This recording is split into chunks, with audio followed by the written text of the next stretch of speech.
Everybody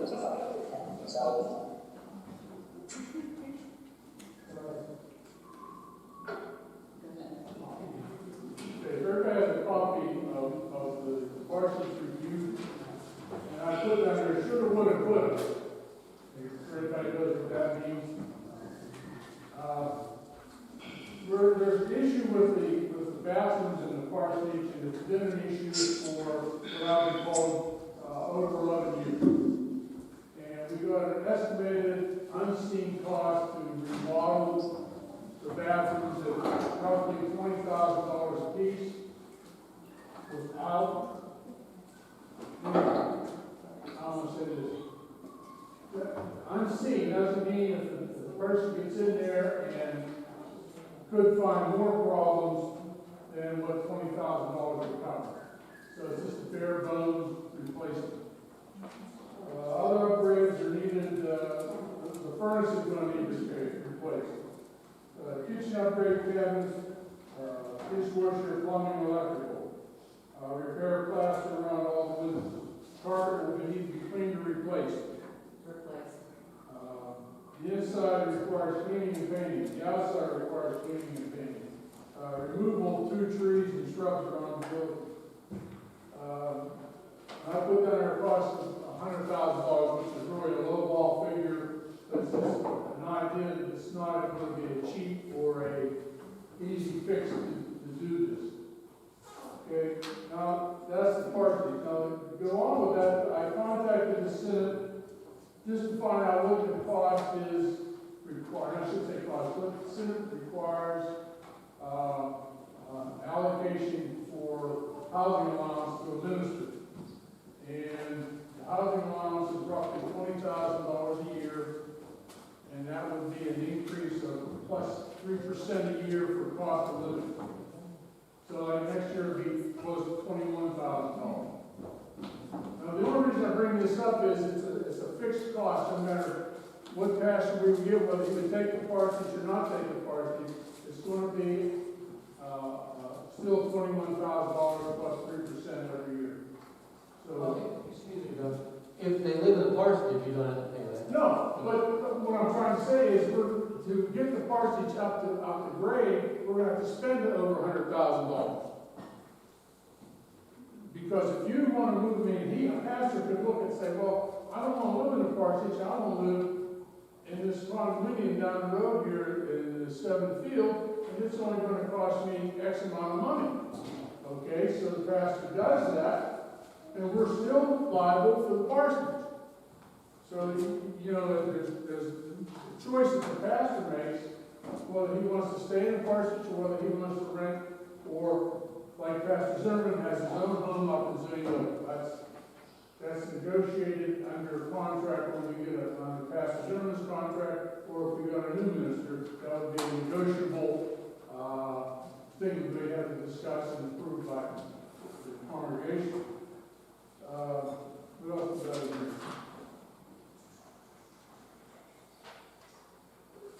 The problem comes down if we need to remodel, something has to be done with the parsonage. Either we remodel it or we sell it. Now the problem with that is if we go to sell it the way it is, the chance of a bank giving a loan for a mortgage is very slim because of what needs to be done. So that means that we would have to sell the parsonage at a figure much lower than what the actual value might be. And if we sell it at a lower value, what would we do with the money? Well, the money would have to be put aside to subsidize what our housing allowance would be to the minister in the future. Now, how much would that be? We'll say we got $80,000. That would be roughly 4 years, three to 4 years of out-of-pocket expense to cover for housing allowance. After that, we're going to come up with $20,000 to $27,000 every year out of our pocket, which is income, to pay. So that would increase our budget another $20,000 to $25,000 a year for housing. Amy Warner has a question. Yes, please. There's a third option, bulldoze it and add to the parking lot. That's correct. in hopes that we get. But that's an expense that we would have to entail of $25,000-$30,000 to tear the house down between the property. There are organizations, when we had a building torn down with the storm, Hosanna Industries came in, stripped, got the usable materials that they wanted, and then. Okay, that's another option. There are options. But this is an option, it's not, we have to vote on it, or do it, it's just, I want the congregation to know that there are issues with the parsonage that we're going to have to deal with, whether this month, next year, or 2 years, it's an issue we have to do. What is the monthly rent we get from the parsonage right now? I I forget. think it's $1,100. Okay, so you also have to keep in mind bulldozing, and so let's say 1,200 to be, because I can do 12 times 12 in my head, is $14,400 a year in income. But then out of that income, you gotta realize you gotta pay We taxes, pay taxes you and gotta we pay pay water and sewage, you gotta sewage. pay water, and insurance on that. So out of 14,000, we might be clearing 9, Okay, which means it's going to the general fund. And if the house is not on the property, say we don't rent it out, it just sits there, that's a loss of $9,000 a year. We have to add to the budget if we're not covering it now. We wouldn't have to pay taxes if we weren't renting it. Correct. But you're only talking $3,000 for taxes. You still don't make up the $9,000 for the rest of it. It's vacant, utilities are sale. You're correct, that's correct. what did you say, Mark? The utilities still have to be on, we still have to pay utilities. Yeah, and so then we'd be paying all the utilities. Can I speak to Sure, something? man. But 60. I want to say something about the income, and on last year, handling it, and I just want to go out with some information. So, looking at the expense figures, our expenses were $152,554.02. If you look at income that wasn't designated, so this is your general income, earmarked income, plus what we gave to the Senate for the Netherlands, because we do budget that. We brought in $171,204.16, which sounds like we did really well. But you have to remember, we got $21,000 in the loan from the government. We got almost $13,000 in rent, and we got $18,000 in gifts that were just given to us that did not come from within the congregation. So we're talking $52,000 of income. To take that out of your 171, you know, we're not even covering regular expenses, let alone. But as I always like to look at the glass half full, God always somehow manages to provide. So we do have to keep that in mind too, as we're considering all of the expenses associated with the parsonage and the church itself, and trying to figure out how we make this all work. So I just wanted to point that out. And thank you for all you did. Yes, the only other thing to add to what Christine says is if we decide we're going to keep the parsonage, or we want to do something with the parsonage, and say we're going to spend $100,000, where do we get $100,000? So that's. Well, I think we don't have to have that all at one time. But I mean, I get it. but if you look at the size of the congregation and the deteriorating amount of members that we have over the last 10 years, if that continues, and the budget's $160,000, $170,000, and we have to add $100,000 to it, I mean, there's somewhere we're running out of. Well, I also still believe that former members made great sacrifices to build and maintain that to begin with. And if we sell it, it's gone forever. We will never have an adjoining property to hear again. So I'm just adding this as just points. I don't have anything anything else you want Any other questions for John on? So we need a vote to whether we want to continue to rent the parsonage, it says in here. to? Well, I mean, the rent, I'm sorry, I should back up. I mean, when, Pastor Saylor, who lives there now, or running now, requested that he be able to stay until his daughter graduates from high school, which would be May, June of 2022. That's, I guess, that's, if you want to vote and say, yeah, we'll just authorize him until that, that time frame. Now, that all depends, I mean, something happens and we say, well, no, we gotta, for whatever reason, have to ask him to leave because of some situation. He understands that, but he would like to be able to stay until June of 2022. The reason we have in there every year to vote on it, because when we first agreed, set up the thing to rent the parsonage, the deal was we vote on it every year. That's why it's on the agenda every year. That's all. so are we leaving the rent the same, we're not raising the rent at all? I mean, that's not been discussed, but normally when we have done in the past, it's usually in March because that's when he initiated the initial move-in 100 years ago. So we would raise it as of in March. I just know if you look, I don't care what we do either way, but if you look around, I see all the time on Facebook houses in the Mars area that rent that are way smaller than this for way more money. My only thought on that is they don't have mold in the bathroom.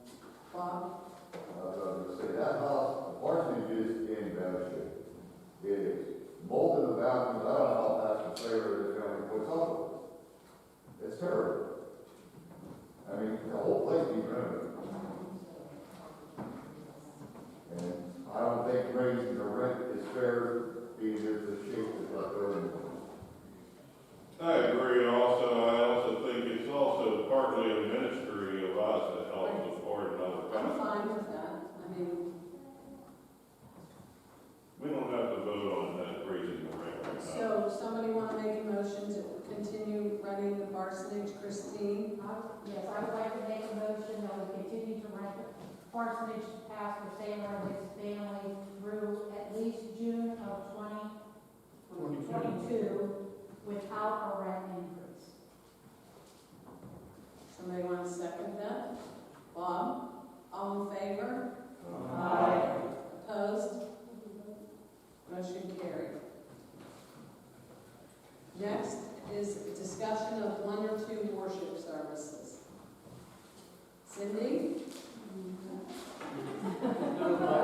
I know you feel very strongly about this stuff. I brought it up at church council because it seems crazy to me that we have 12 people at each service, and with a church this size, all of us are able to spread out. And I know that Sally had difficulty finding people to help with worship, and I just think it would be better, we could sing better together if we were all at one service. And I read last year's report, which said that more people voted to go to one service as a trial. We never did that because of the pandemic, but it was 36 to 9, something like that. So I don't understand why we're still having 2 services. I believe that we've already voted on this and passed a direction. Nothing has changed. The pros and cons are still the same. The only thing that's changed is the pandemic. I think we should follow the original plan that we have in place when the pandemic eases up. The vote was only for a trial period, not for a permanent change. That's my point.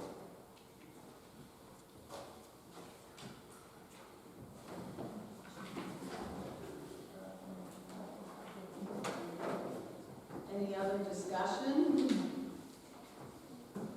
Now, do you want to do it as a trial period again? I think that's what we sort of talked about at council the other night, was to do it exactly like we stated last year, was to, right after, was it at the beginning of Lent or after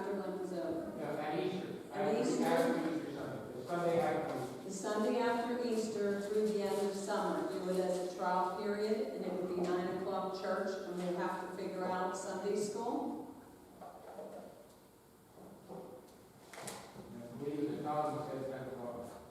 Sunday school. I'll just say, I agree with what Matt said, that we had already voted on this.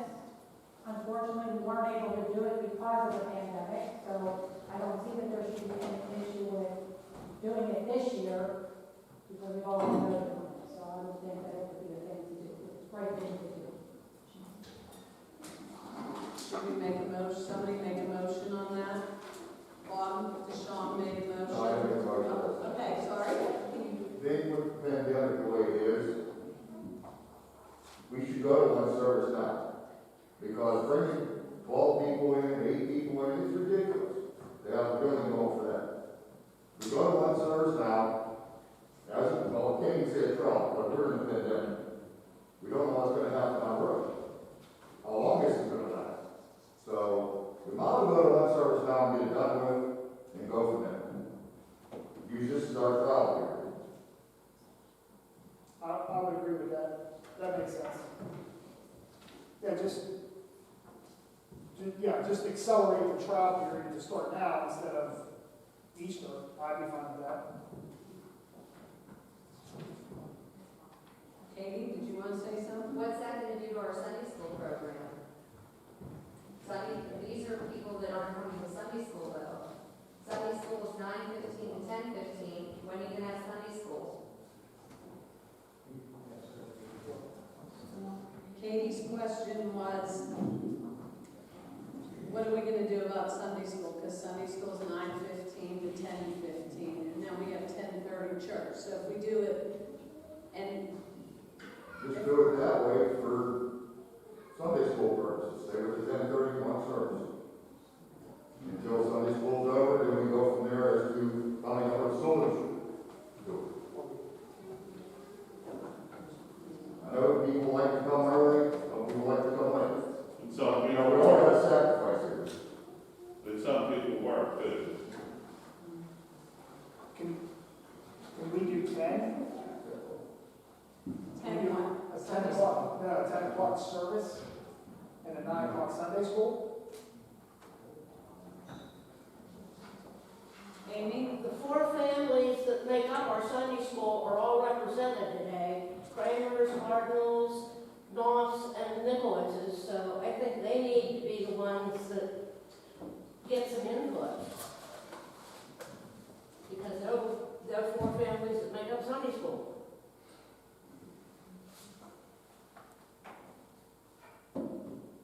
$9 o'clock is a good compromise. For church? Yeah, for church. Yeah. Well, what about just having Sunday school immediately after church? No 15-minute break or anything, just immediately start Sunday school and have it run to like 10 after 11 or 11 o'clock.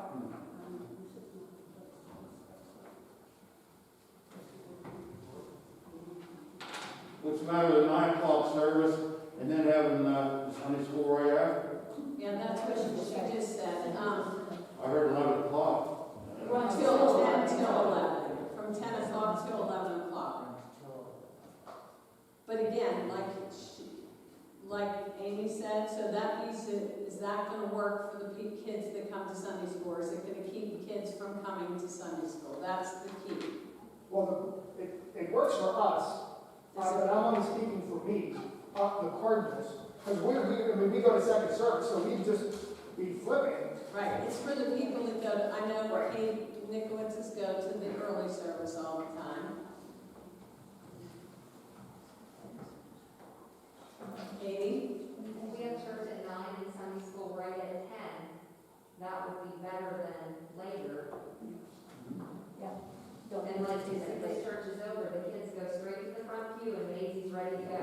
Yep. They're going to start opening, there's not going to be commotion and talking, it's right to opening, and then if people want to stay for church and do the opening with them, that's perfect. But the kids have to be able to start. And you asked if the congregation that's left that isn't going to attend Sunday school try to vacate the sanctuary area as quickly as possible so that the kids can get started. Are you good, Missy? Do you think Nathan may, or? Well, Oh, you guys are right there. Sorry, I didn't see you. That's fine, we have the same thing you said, we always think for later, so it doesn't matter. Okay. But Cindy, Yes, Cindy? When they're all done, yeah, we repeat it. all right, Okay, work out. So 9 o'clock and then Sunday school immediately following. So Keith Carter just made a motion. Wait a minute, Oh, is this, trial or is this permanent? I would say it's a trial. Okay. Been done, we'll play with it, been done, so it's just a trial. how long is the trial for? We don't know. Okay, well, I didn't know. No, before it was 6 weeks. Yeah, I didn't know if they were putting a time on it. How about till summer, and then we go to summer schedule? Yeah, let's say an hour. I think that's not reasonable. Okay. Start as soon as we can, and terminate the trial aspect of it once we go one service in the summer anyway. Because Okay. really, the trial we're doing is seeing how Sunday school works. Okay, so, Keith, are you making a motion to have one service at 9 o'clock with Sunday school immediately following and Sunday school going until 11 o'clock? That is my motion, yes. I'll second. I will second that. Through the end of May. Well, through, have it till the. Okay, so Keith made a motion, Dave Knopf seconded. Mike said, All in favor? Aye.